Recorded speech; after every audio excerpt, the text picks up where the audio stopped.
Hello everyone. So myself Raghav Jagga, a fifth year law student from University of Petroleum and Energy Studies, pursuing BCom LLB in taxation laws. So nowadays I am a legal intern with LEXIS and Company. So today for our topic is literal rule of interpretation. Let us discuss this concept in a brief. So let's start with this concept. So a literal rule of interpretation is a primary rule. Under the rules of interpretation, the court interpreted the statute in a literal and the ordinary senses. So, they interpreted the word of the statute in a way that it is used commonly by the all. Okay, so let us discuss this rule with the case laws.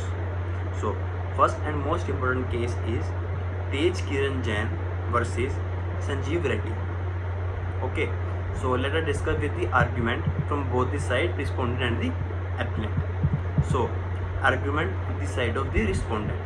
So, respondent argued that the member of the parliament were immune to proceeding in a parliament, including anything said in the parliament by a virtue of the Article 105, and therefore no proceeding could lie in any court.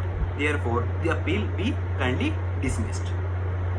Okay, so argument should be given by the appellant on the behalf of the respondent is that the appellant submitted the Article 212 of the Constitution, pointed out the immunity under the article was against an alleged irregular of the procedure, but not against the illegality, and contended that the same principle should be applied here.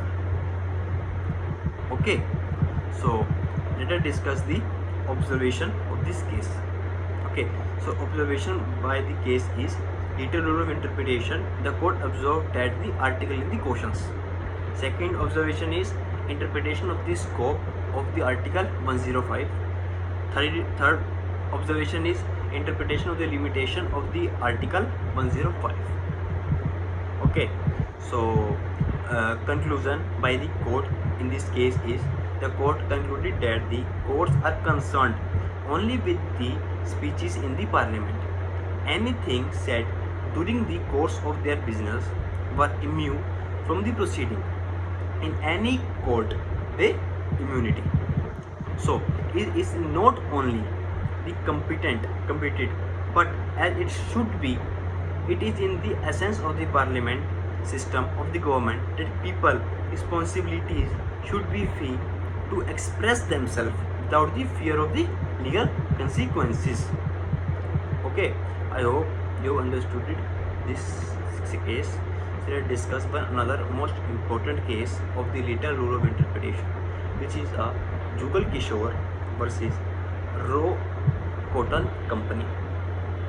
Okay, let us discuss what are the issues come across in this case. Okay, so first issue is that whether the respondent company can claim to be a transferee of the decree within the meaning of Order 21, Rule 16 of the CPC. Okay, and Order 21 Rule 16 CPC omitted the local amendments which are not material for our present purpose and provided. Okay, so let us discuss the judgment given by the court. The judgment was given by the court that the transfer of the property stated that an act by which the property is conveyed by a living person to an another, and the property shall be present and existing. But in the above case, the Supreme Court lays down the property shall be present or in a future, but cannot be in a world. It has to be exited. Okay, so let us conclude this case. Okay, so conclusion is that the word by operation by law cannot be invoked so as to be make the an assignment operatives to transfer the decree and the right under it, which upon the true conduction of their terms and otherwise. Okay, so thank you so much for watching my video. I hope you've understood each and every concept.